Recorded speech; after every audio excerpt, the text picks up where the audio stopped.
Glória a Deus. Vamos lá então? Semana passada aqui nós encerramos, né, o capítulo 3, falando um pouco aqui, né, sobre a criação, falamos aqui um pouco sobre o jardim, conseguimos ver sobre todo aquele processo de Adão e Eva. Encerramos aqui a aula passada falando sobre o sacrifício que o Senhor precisou fazer para extrair uma túnica para que então fosse coberto o pecado de Adão e o homem pudesse então continuar ainda vivendo, né, mesmo que por um breve momento. Vemos também que folhas de figueira não cobrem pecado, mas somente o derramamento de sangue é o que cobre pecado. O que está lá, o que está escrito lá em Hebreus, capítulo 9, versículo 22, foi o que nós lemos semana passada. Amém? E hoje eu quero dar continuidade aqui, irmãos, voltando um pouco ao assunto. Eu quis, né, falar um pouquinho da criação aqui do homem, para que a gente pudesse ter um pouquinho de entendimento que o homem foi feito do pó da terra. E também eu queria passar um pouquinho nessa fase que é onde o homem então come da árvore do conhecimento do bem e do mal, o homem peca e depois o homem é lançado fora do jardim. Amém? E eu queria começar aqui com uma pergunta, porque nós nas primeiras aulas falamos aqui a respeito do querubim, a respeito dos anjos caídos, certo? E agora nós estamos então falando do homem, da criação do homem, e depois o homem que foi expulso do jardim. E agora eu quero começar aqui com uma pergunta. Não sei se você de repente já se fez essa pergunta, mas o porquê que Deus consegue perdoar o homem, mas não conseguiu perdoar os anjos, ou até mesmo o querubim, que iniciou toda aquela rebelião nos céus. Você já parou para pensar? Por que que há redenção para nós, homens, mas para os anjos que caíram, para eles não tem essa redenção? O que que você acha? Vamos ler aqui Salmos, e já vamos entrar nessa questão. Salmos, capítulo 8, Salmos, capítulo 8, versículo 4 e 5. Olha o que que ele vai dizer lá. Que é o homem mortal para que te lembres dele, e o filho do homem para que o vestis ou visites? Pois pouco menor o fizestes do que os anjos, e de glória e honra o coroastes. O que que esse texto ele está nos falando? Que ele fez o homem um pouco menor do que os anjos. Amém? Hebreus, capítulo 2. Vamos lá. Hebreus, capítulo 2, versículo 6 a 8. Mas em certo lugar testificou além de alguém dizendo: Quem é o homem para que dele te lembres, ou o filho do homem para que o visites? Tu o fizeste um pouco menor do que os anjos, e de glória e honra o coroaste, e constituíste sobre as obras das tuas mãos, ou constituíste sobre as obras das tuas mãos. Então, o que que ele está falando aqui? Que ele fez o homem um pouco menor do que os anjos. Amém? Esse texto aqui, irmãos, eu não vou ler aqui agora, porque eu até tinha colocado aqui para a gente ler todo o capítulo 2, mas depois você anote aí. Leia todo o Hebreus, capítulo 2. Esse é um capítulo excelente, que vai trazer muito clareza. Mas o que que eu quero trazer aqui para os irmãos, através desses textos? É justamente esse nosso estado de ser menor do que os anjos é que nos possibilitou a redenção. É justamente esse corpo físico que é mais fraco do que os anjos que nos deu a possibilidade da redenção. É justamente esse corpo fraco que nos tornou forte. Por isso que o Senhor diz que é na nossa fraqueza que que nós nos aperfeiçoamos. É na nossa fraqueza que nós estamos fortes. Por quê? Porque é justamente nessa condição de estarmos menor do que os anjos que nós tivemos a oportunidade de sermos resgatados. Por quê? Quando você pega os anjos, você vai ver algumas passagens dizendo que os anjos, eles são o quê? Espíritos ministradores. Espíritos, tá escrito nos textos. Não são eles espíritos ministradores que estão a serviço daqueles que vão herdar a salvação? Então, nós precisamos entender o quê? O que é o espírito? O que é um espírito? O espírito é um ser espiritual que tem uma alma. E o espírito, ele está num estado eterno. E é justamente essa a nossa diferença. Quando Deus nos fez, a Bíblia vai falar que nós não fomos feitos para a morte. O homem não foi feito para a morte. O homem não foi feito para morrer. Mas, se houvesse a necessidade, o homem poderia morrer por causa do seu corpo. Então, essa é a diferença. Os anjos, eles estão no estado eterno. E o homem, ele está num estado temporário. Então, aquele anjo, quando ele pecou contra o Senhor, aquele querubim, hoje chamado, né, de Lúcifer ou o diabo, Satanás, a antiga serpente, quando ele pecou contra o Senhor, ele se tornou um pecador eterno. Adão, quando pecou, se tornou um pecador temporário por causa do seu corpo. Essa é a diferença do porquê Lúcifer não pôde obter o perdão.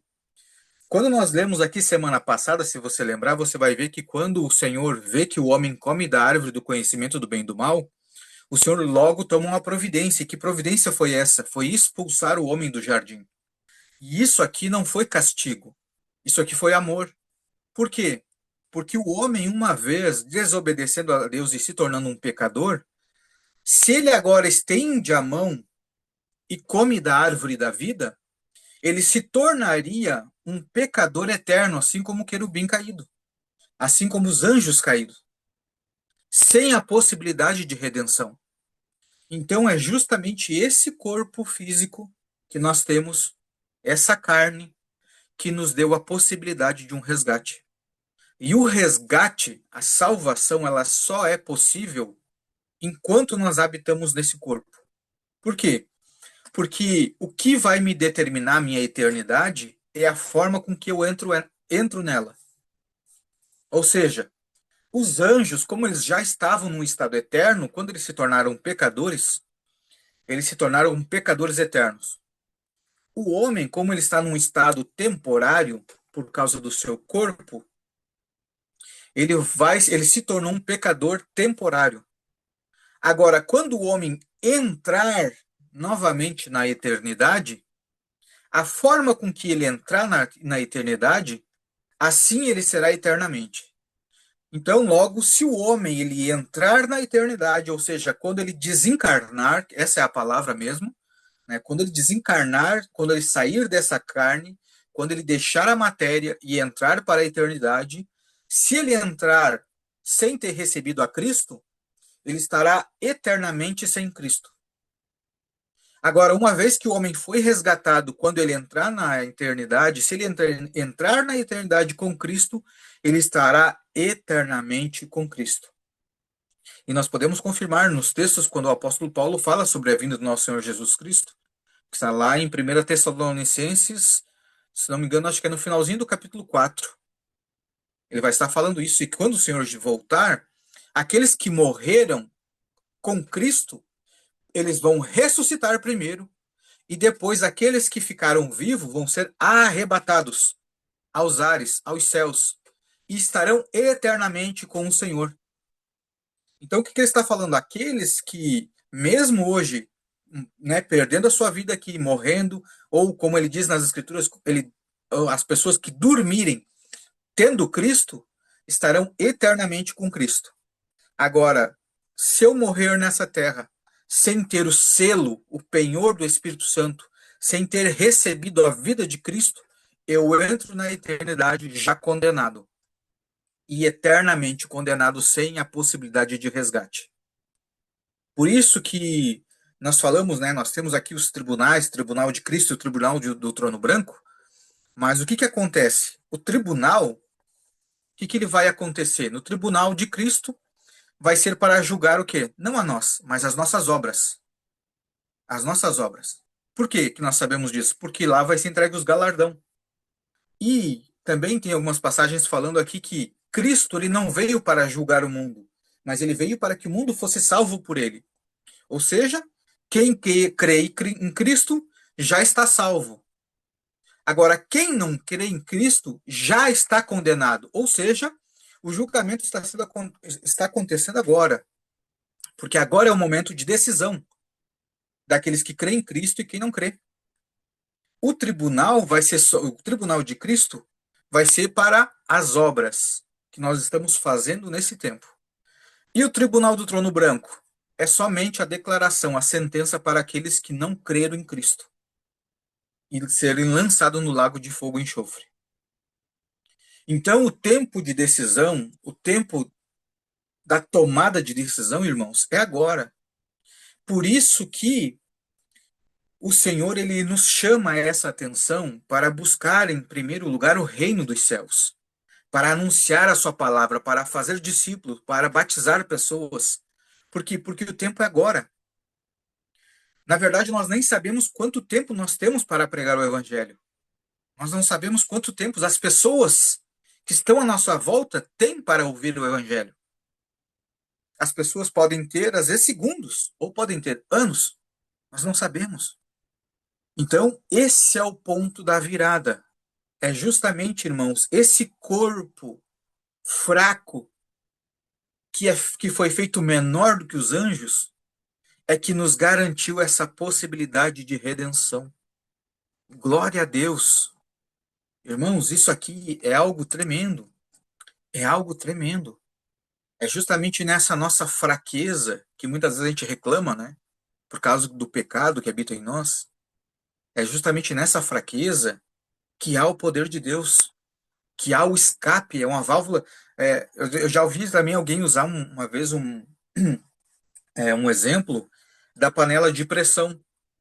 Todo mundo aqui conhece a panela de pressão e sabe que a panela de pressão ela tem aquele bico em cima onde que ela fica, né, girando ali às vezes, né, aquela panela mais antiga. Só que ela também tem uma válvulazinha do lado vermelha, que é uma válvula de segurança. Então, se aquele bico maior, se ele entupir, ele tem uma válvula de segurança que ele estoura aquela válvula para cima ali para poder vazar o máximo da pressão e essa panela não explodir. Ou seja, é uma válvula de escape. Então, irmãos, esse corpo físico nada mais é que uma válvula de escape que o Senhor fez para Adão, porque ele não foi feito para a morte.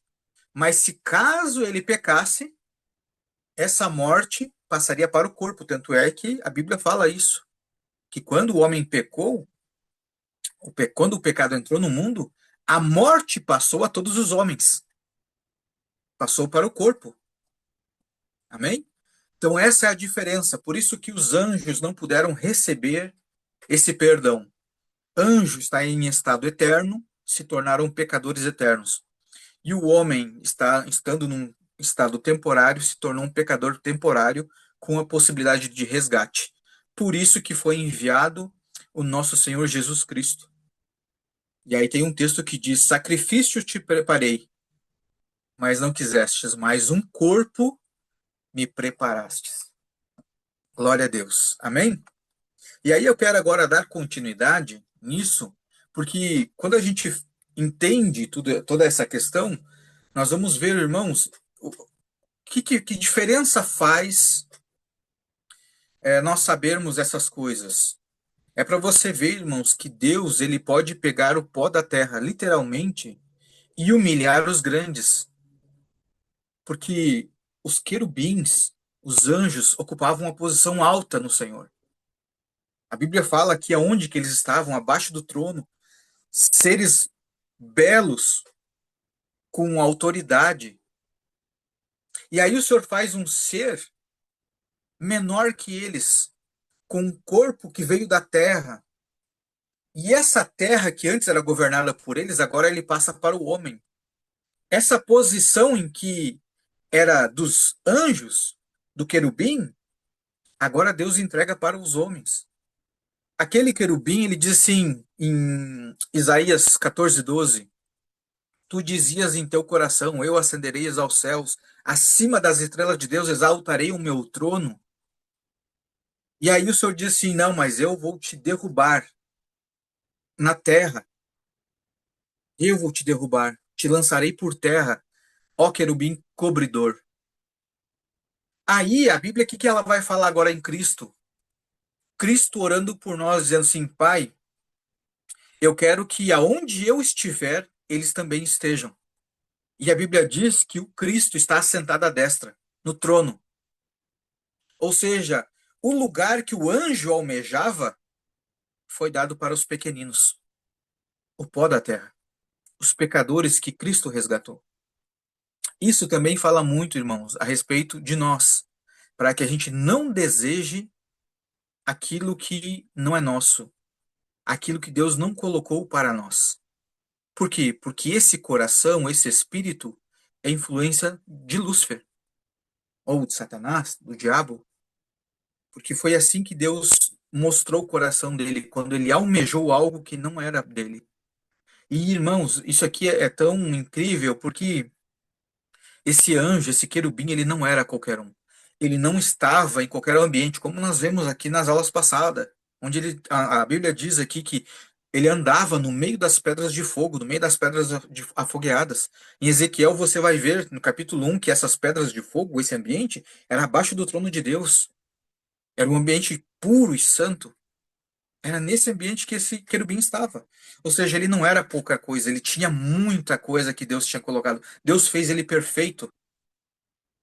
Então, eu vejo, irmãos, que às vezes nós temos grandes coisas dentro de nós, nós temos grandes dons e talentos, grandes coisas que Deus colocou em nós. E muitas vezes nós almejamos algo que não é para nós fazermos. Desejamos outros dons, outras coisas que não cabem a nós. Por isso que nós temos que cuidar. Nós precisamos o quê? Buscar no Espírito aquilo que o Senhor nos deu e realizar e fazer aquilo que o Espírito nos deu. Usar os talentos que o Senhor nos deu. Por quê? Porque tudo aquilo que o Senhor nos deu vai servir para a adoração do Senhor. Amém? Glória a Deus. Agora, essa terra entregue aos homens, o homem peca, cai diante do Senhor, e o homem novamente entrega a autoridade da terra, o governo da terra, para Satanás, para as trevas. E aí agora o Senhor lança o homem para fora do jardim para que o homem não estenda a mão e coma da árvore da vida e se torne um pecador eterno.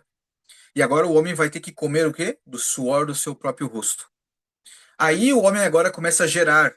Só que ao invés de o homem gerar filhos, a imagem e semelhança de Deus, ele começa a gerar filhos à imagem e semelhança dele caído. E o primeiro dele foi justamente um assassino, Caim. E eu quero começar a ler aqui no capítulo 4, que a gente vai entrar aqui um pouquinho, né, nesses detalhes aqui do capítulo 4. Amém? Gênesis capítulo 4, a partir do versículo 1. Eu vou citar aqui uns textos também, irmãos, aqui em Levítico, mas eu não vou lá em Levítico ler, não vou abrir lá.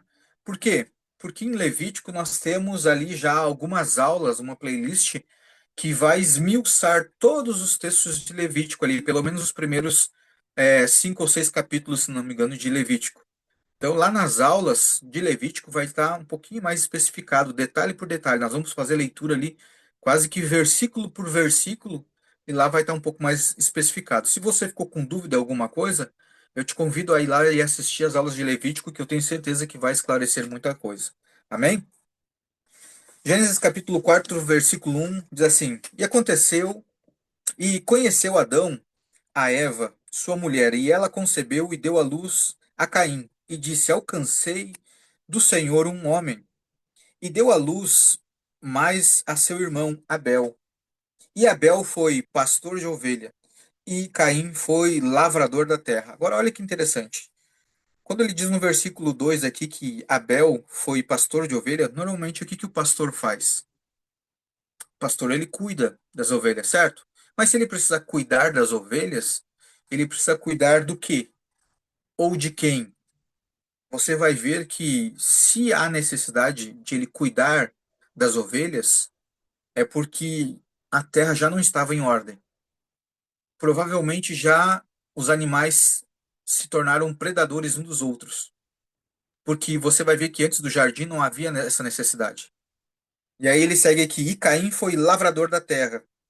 E aconteceu, a cabo de uns dias, que Caim trouxe do fruto da terra uma oferta ao Senhor. E Abel também trouxe dos primogênitos das suas ovelhas e da sua gordura. E atentou o Senhor para Abel e para a sua oferta, mas para Caim e para a sua oferta não atentou. E irou-se Caim fortemente e descaiu-lhe o semblante. Outra coisa interessante: quem ensinou para eles a respeito de oferta? Quem disse que necessitava de oferta? Isso aqui é de nós repensarmos, né?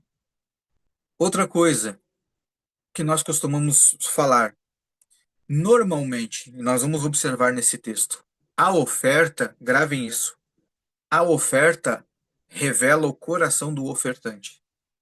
A oferta revela o coração do ofertante. Por quê? Porque não tem a ver com valores. Já vou deixar bem claro. E isso nós vemos biblicamente. Por quê? Jesus reforça isso. Porque Jesus enaltece uma mulher que trouxe moedas, mas ele critica os outros que estavam trazendo grandes fortunas.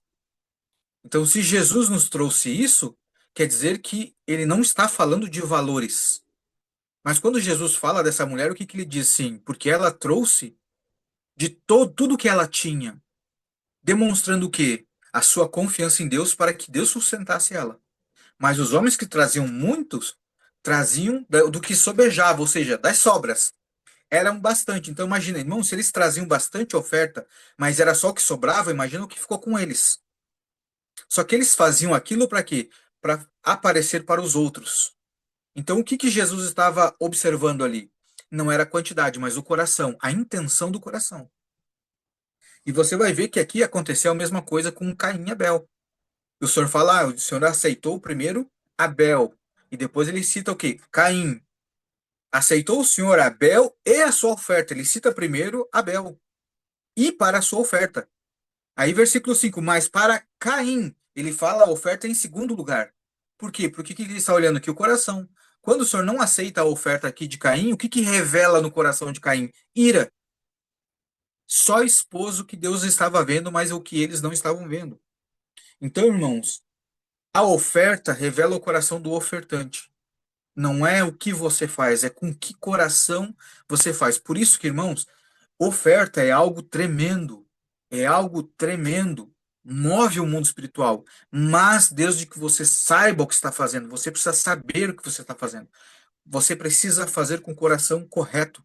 E como é que eu faço uma oferta com o coração correto? Simples. É bem simples. Você precisa ser guiado e movido pelo Santo Espírito. Aquilo que você propôs no seu coração não foi você que propôs, foi o Espírito que te direcionou. É só você observar o texto lá onde que fala de Ananias e Safira. Você não foi a mentira não foi para Pedro, foi para o Espírito Santo. Tentaram enganar o Espírito. Então a oferta, ela é espiritual. Então quando gera uma vontade no seu interior, no seu coração de ofertar, busque no Espírito. O que eu preciso ofertar e para quem? Busque a direção dele, porque aí sim você está fazendo uma oferta espiritual. Amém? Versículo 6. Capítulo 4, versículo 6. E o Senhor disse a Caim: Por que te iraste? E por que descaiu o teu semblante? Se bem fizeres, não é certo que serás aceito? E se não fizeres bem, o pecado jaz à porta, e sobre ti será o seu desejo, mas sobre ele deves dominar. Olha só, se bem fizeres, não é certo que serás aceito? O que que aconteceu? Ele não fez bem a oferta. Ele não fez corretamente a oferta. O que que isso nos mostra? Que nós não podemos fazer oferta também de qualquer jeito. Irmãos, quando eu falo de oferta, eu não estou falando só de dinheiro, moeda, papel. É tudo que você vai ofertar, o seu tempo que você vai ofertar para Deus, não pode ser feito também de qualquer maneira. Que o senhor está dando uma correção aqui em Caim? Olha, se você fizer corretamente, fizer bem, fizer certo, você não vai ser aceito. Então fazes corretamente. Versículo 8. E falou Caim com seu irmão Abel, e sucedeu que, estando eles no campo, se levantou Caim contra o seu irmão Abel, e o matou. E disse o Senhor a Caim: Onde está Abel, teu irmão? E ele disse: Não sei, sou eu guardador do meu irmão? E disse Deus: Olha a arrogância, olha a arrogância. Viu?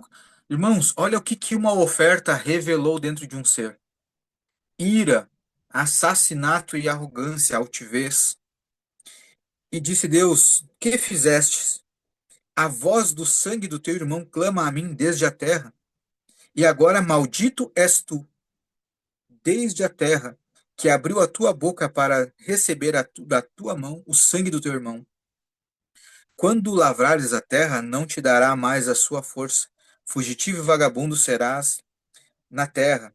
Então disse Caim ao Senhor: É maior a minha maldade que possa ser perdoada. Eis que hoje me lanças da face da terra, e da tua face me esconderei, e serei fugitivo e vagabundo na terra. E será que todo aquele que me achar me matará? O Senhor, porém, lhe disse: Portanto, qualquer que matar a Caim 7 vezes será castigado. E pôs o Senhor um sinal em Caim para que o não ferisse qualquer que o achasse. E saiu Caim de diante da face do Senhor e habitou na terra de Nod, ao lado do oriente, do oriental do Éden. Amém? Até aqui. Então agora vamos construir esse texto até o versículo 16. Bom, primeira coisa que eu quero observar aqui era nas funções, os dons que Deus deu para cada um deles. Só observar aqui que tem um texto na Nova Aliança que vai falar, não me lembro se está em Romanos, que ele vai falar que os dons são irrevogáveis. Tá? Os dons são irrevogáveis. Algumas versões, ele vai estar dizendo assim, os dons o Senhor deu sem arrependimento. Ou seja, você servindo a Deus ou não, os dons, a Bíblia diz que dom, a palavra dom, ela quer dizer um presente. Então, se Deus te deu esse dom, ele não vai revogar, ele não vai te tomar de volta. Isso é legal? É, mas ao mesmo tempo, também é uma cobrança a mais. Por quê? Porque quando o Senhor voltar, ele vai dizer assim: que você fez com os dons que eu te dei? Lembra das parábolas? Dos talentos? Que você fez com o talento que eu te dei? Com as riquezas que eu te dei? Você multiplicou? Não é mesmo? Então, o Senhor ele dá dons e talentos para todos. Para que serve esses dons e talentos? Para a edificação da igreja, para edificar uns aos outros. Então, o meu dom, o meu talento vai ajudar a edificar outras vidas, assim como cada um de vocês tem 12 talentos que vão ajudar a edificar a igreja também. Por isso que a Bíblia fala que os dons e talentos eles são distribuídos no corpo, ou seja, em nós, porque nós somos membro de um só corpo, onde que nós temos Cristo como cabeça. Amém? Então, vamos observar aqui qual que eram os dons, o que que eles tinham aqui de tarefa. Você vai ver que Abel era pastor de ovelha, ou seja, ele lidava com o gado, ele cuidava das ovelhas. Caim já era lavrador da terra. Então, agora eu vou partir para Levítico. Não vou, eu só vou falar aqui para os irmãos, você vai anotando e depois você pode assistir as aulas de Levítico, amém? Mas vamos ver, em Levítico você vai ver que ele começa, capítulo 1, falando das ofertas de holocausto, que é uma oferta queimada apresentada ao Senhor. Levítico capítulo 2 você vai ver também as ofertas de manjares. Essas ofertas de manjares são ofertas que vêm do fruto da terra. E assim sucessivamente, você vai ver vários tipos de oferta. Oferta depois pelo pecado, tem um monte de tipo de oferta ali. Amém? O que que eu quero observar aqui? Essas duas primeiras ofertas. A oferta, então, de holocausto, que era uma oferta queimada ao Senhor, de animal, e também as ofertas de manjares, que era a oferta de alimento. Por quê? Porque a Bíblia vai falar que esses dois, eles trouxeram uma oferta ao Senhor. E quando nós lemos aqui, você observe que cada um trouxe uma oferta de acordo com o que trabalhava. Pelo menos deveria ser. Então, nós precisamos observar o quê? O que que é que o Senhor falou aqui para Caim? Ora, se bem o fizeres, não serás aceito? O que que o Senhor está, o que que o Senhor está falando? O Senhor está falando de uma oferta completa. Agora, o que é uma oferta completa? Já se perguntou? O que é uma oferta completa? A oferta, para ser completa para o Senhor, ela precisa ter o quê? A parte sólida da oferta, a parte líquida da oferta e o óleo ou, né, azeite que vai dar o cheiro suave. Então, essa oferta, ela é tripartida. São três partes: parte sólida, parte líquida e o óleo ou o azeite, aquilo que dá o cheiro suave quando ela é queimada. Amém? Agora, quando você vai observar aqui a oferta de Caim, o senhor vai dizer que Caim trouxe uma oferta, mas não é especificado qual é o tipo de oferta que ele trouxe. Agora, observando que Caim ele era lavrador da terra, nós precisamos ver qual o tipo de oferta que Caim deveria trazer para o Senhor. Então, quando você vai pegar a oferta de Caim, você compara, você pode até fazer você pode linkar, que é com Levítico capítulo 2, aonde fala dos manjares ou oferta dos frutos da terra. Então, quais são os frutos da terra que eu poderia trazer uma oferta para o Senhor para se tornar uma oferta completa? Primeiro, a parte sólida da oferta. Nós vemos o quê? Na fina flor de farinha. Farinha pura, o melhor da farinha. Você tem a parte sólida. Amém? A parte líquida da oferta, nós vemos no puro suco da videira, puro suco da uva, simbolizando o sangue de Cristo. Então você tem a parte líquida da oferta. E a parte do óleo, o azeite, o que dá o aroma, como cheiro suave para o Senhor. Nós temos o azeite de oliva, ou seja, o líquido que é extraído da oliveira. Esses três elementos são três elementos que você traria de oferta para o Senhor para ser uma oferta completa. Só que aqui a Bíblia diz que Caim trouxe uma oferta, mas não especificou. Mas quando Abel traz uma oferta, você vai ver que Abel ele traz das ovelhas, e não só das ovelhas. Nós precisamos sempre pegar aqui detalhes, irmãos.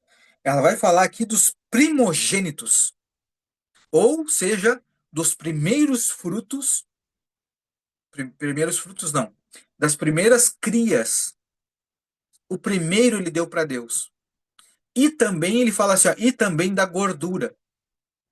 Ou seja, quem relatou aqui especificou e relatou com muito mais detalhe as ofertas de Abel do que de Caim. Então quer dizer que a oferta de Abel ela foi completa, foi detalhada. A de Caim não. O que isso nos remete? Que foi feita uma oferta assim como o Senhor falou. Foi feita uma oferta de qualquer jeito. Porque senão o Senhor não teria falado, ó, se fizeres bem, não serás aceito? Por que que ele não foi aceito? Porque não fez bem. Lembra em Levítico, quando você vai ver todo o processo de oferta, como é que os ofertantes faziam?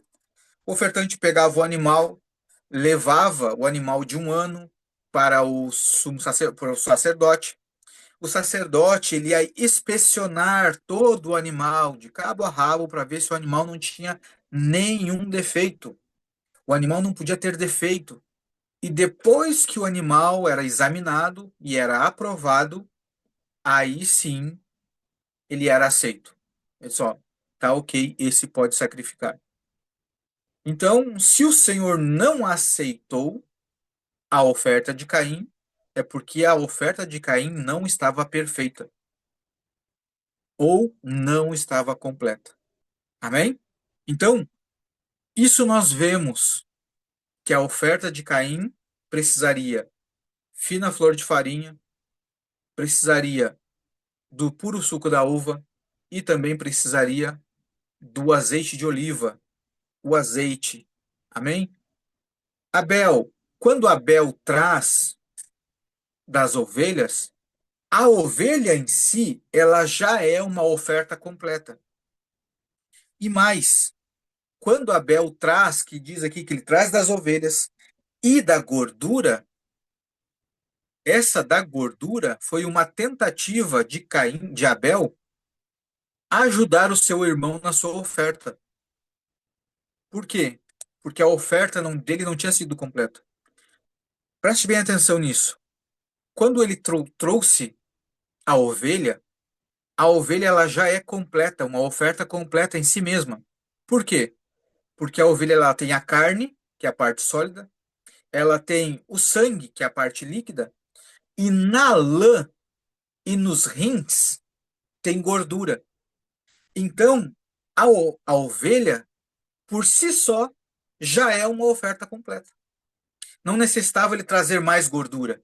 Por que queria trazer mais gordura? Porque a oferta do irmão foi incompleta. Mas mesmo assim, mesmo ele trazendo a gordura, a oferta do irmão não foi completa. Quando que a oferta de Caim foi aceita?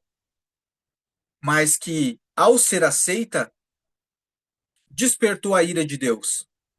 Quando ele mata o irmão. O que que acontece quando ele mata o irmão? O sangue do irmão jorra na terra. E aí, quando o sangue do irmão jorra na terra, a oferta é aceita. Por quê? Porque Abel tem a carne, tem sangue e tem gordura. Por isso que o Senhor se ira. Ele diz assim: que fizeste? Porque o sangue do teu irmão clama a mim desde a terra. E aí você vai ver que no jardim, quando o homem peca, quando o Senhor vai amaldiçoar o homem, o Senhor desvia a ira do homem e amaldiçoa a terra. Maldita é a terra por sua causa. Só que quando Caim mata o seu irmão, ele vai dizer aqui, ó, deixa eu só achar aqui, aqui, ó, versículo 11. Olha só.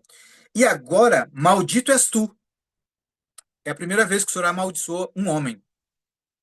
No jardim, o Senhor amaldiçoou a terra. Aqui, quando começa a quando ele assassina o irmão, o Senhor amaldiçoou agora ele mesmo. Por quê? Deixa eu só pegar aqui, meu bem, por gentileza, tu consegue me alcançar meu carregador? Só um instantinho aqui, irmãos. A bateria foi que foi hoje. É forte esses textos. Muito obrigado. E o mais terrível disso, irmãos, é que você vai ver que esses detalhes faz toda a diferença. Por quê? Quando ele se levanta aqui e mata o irmão, e o Senhor amaldiçoa ele, nós temos que pensar assim: o que que é uma maldição? Nós já falamos aqui algumas vezes, mas você sabe a diferença da maldição e da bênção? A diferença da maldição e a bênção é somente o espírito. As duas são uma perseguição espiritual. A maldição é uma perseguição espiritual pelas trevas. As bênçãos é uma perseguição espiritual da parte de Deus. Por isso que o Senhor fala, e as bênçãos te perseguirão. Quando o Senhor fala lá em Deuteronômio sobre as bênçãos, se não me engano, no capítulo 20, você vai ver que as bênçãos, elas vai te perseguir e te alcançarão. O que que é isso? É uma perseguição espiritual, só que das bênçãos de Deus. O que que é uma maldição? A perseguição espiritual. Essa é a diferença. Agora, quando o Senhor amaldiçoa ele aqui, você vai ver que agora ele vai se tornar fugitivo e vagabundo. E aí, quando ele fala aqui que ele foi para as terras de Nod quer dizer o quê? Peregrinação, ou seja, ele vai andar errante sobre a terra. Lembra que lá em Jó tinha alguém que andava. De onde vem Satanás? Ah, eu venho de rodear a terra. Então, o que que ele se tornou? Um errante, sem propósito. E você vai ver que agora Caim ele começa a edificar cidades, mas qual que era o propósito dele? Trabalhar com a terra.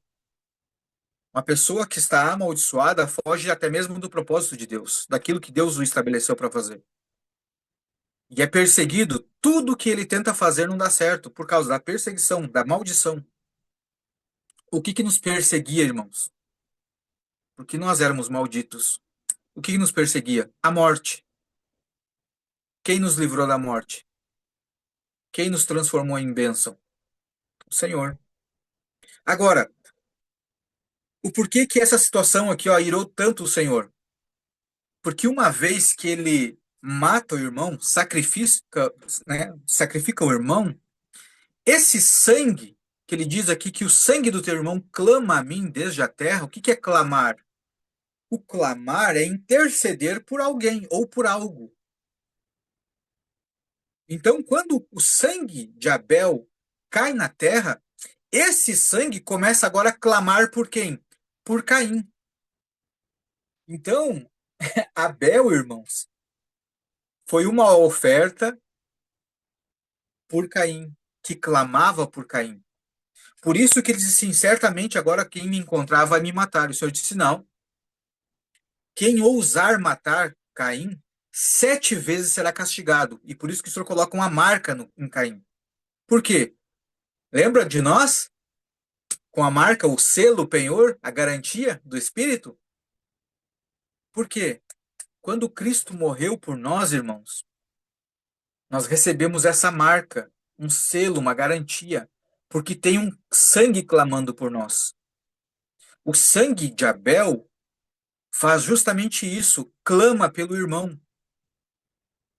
Aí nós olhamos para Caim e diz assim, meu Deus, como é que ainda Deus permitiu Caim ainda ser resgatado pelo sangue do irmão, sendo que ele matou o irmão? Irmãos, esse Caim aqui somos nós, porque através do nosso pecado nós matamos o Cristo. Aí você vai ver, abra comigo lá em Hebreus, Hebreus capítulo 12. Meu Deus, passou voando a hora hoje. Jesus. Hebreus capítulo 12, versículo 24. Ele vai dizer assim, Hebreus capítulo 12, o versículo 24. E a Jesus, o mediador de uma nova aliança, e ao sangue da aspersão, que fala melhor do que de Abel. O que que ele está dizendo aqui? Lembra que nós lemos aqui, no versículo 10, que o Senhor disse, né? O que fizeste? Porque a voz do sangue do teu irmão clama a mim desde a terra. Ou seja, o sangue, ele fala, ele clama. O que que ele está dizendo? Que o sangue de Abel, ele clamou por um Caim. Mas o sangue da aspersão de Cristo, ele clama por todos os Caíns, que somos nós. Por isso que o sangue de Jesus, ele fala, comunica melhor do que o sangue de Abel, porque é para uma nova e eterna aliança, aonde que ele não salva somente um, mas todos aqueles que creem no nome do nosso Senhor Jesus Cristo. Quando nós olhamos para Abel, foi um inocente morrendo, e com a morte desse inocente, ele salva seu irmão. Jesus Cristo, da mesma forma, sendo inocente, morrendo, salvou todos os outros irmãos. Amém? Caim era justo? Não. Nós somos justos? Não. Caim foi justificado pelo sangue do irmão? Foi. Nós, da mesma forma. Irmãos, nós não. A única diferença entre Caim e nós é que através do sangue do Cordeiro nós recebemos o selo, o penhor, o Espírito Santo da verdade, que faz com que nós, através de nós, nós pratiquemos boas obras. Abel não conseguiu praticar essas boas obras, porque não tinha o Espírito dentro dele. Tinha apenas uma marca para que ele não fosse morto. Agora, a nossa marca, ela está dentro de nós. E por que dentro de nós? Porque ela tem a ver com a eternidade. E que marca que nós precisamos ter fora de nós para revelar a Cristo? Simples. Romanos 12, 2. A renovação da nossa mente. A mudança de vida, a transformação de caráter. Quando nós mudamos de vida, quando nós transformamos o nosso caráter, nós manifestamos o Cristo que habita em nós. Amém? Glória a Deus. Jesus passou tão rápido, rápido, mas hoje nós vamos encerrar por aqui. Ficou bem entendido? Glória a Deus. Eu vou encerrar aqui e depois nós continuamos aqui então